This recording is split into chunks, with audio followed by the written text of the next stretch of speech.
I want to start with you, Mr. Zeidon Al-Kinani, on your take on what or why did suddenly Muqtada al-Sadr announce that he was withdrawing support for the protesters?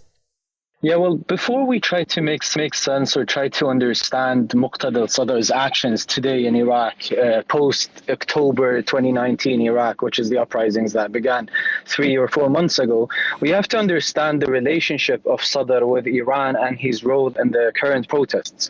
So starting with his relationship with Iran, he has always tried to portray himself as the anti-Iran Shia figure in Iraq. And that was a way of him buying the hearts and the minds of probably most of the people in the Shia component of the Iraqi society, and many Sunnis and Kurds as well, both regular citizens and politicians, because he was seen as that Shia political leader who promoted for a nationalist, unified, collective Iraqi identity against the Iranian aggression or against the Iranian influence, if you will.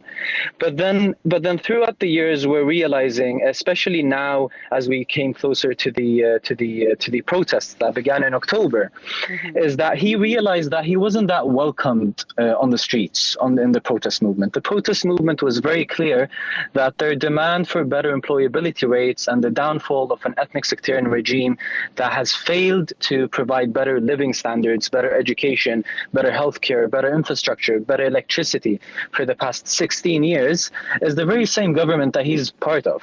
There has been so many governments since 2003 where he had sometimes 6 ministries under his political coalition or his political administration. So that is even why his involvement in, or his participation in the October Revolution was minimal, and it came a few weeks later because he was very worried that the anti-Iran sentiment and the anti-Iraqi governmental sentiment on the streets in Iraq included him. They even created a hashtag for him on Twitter called La Tarkab al-Mawja, which means don't jump on the wave, in a way of calling him not to jump on the trendy policy or on the trendy wave in Iraq, and that is being anti-government, anti-Iran, and anti-everything that caused the destruction of Iraq. Anyways, he did join the protest movement after all. Not a lot of people welcomed it. We have to differentiate between Muqtada al-Sadr and his followers, the Sadrist movement, who are millions of ordinary citizens. A lot of them may agree with the protest movement on the streets in Iraq, and a lot of them wouldn't. But after all, they're still Iraqi citizens who find a lot of commonalities in their struggle against the ethnic sectarian regime in Iraq. A lot of the members of the Sadrist movement are people who inherited their membership or allegiance to the Sadrist movement from their families or from their neighbors or from the neighborhoods they come from. So they after all, they found a way to jump into the protest movement, but Sadr kind of realized that he didn't gain the credit that he wanted from the protest movement.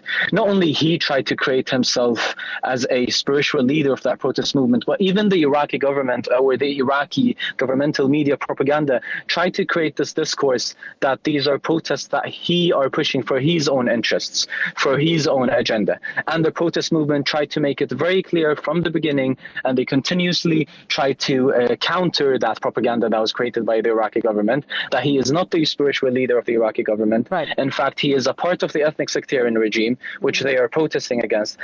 And this is when Iran comes into the picture.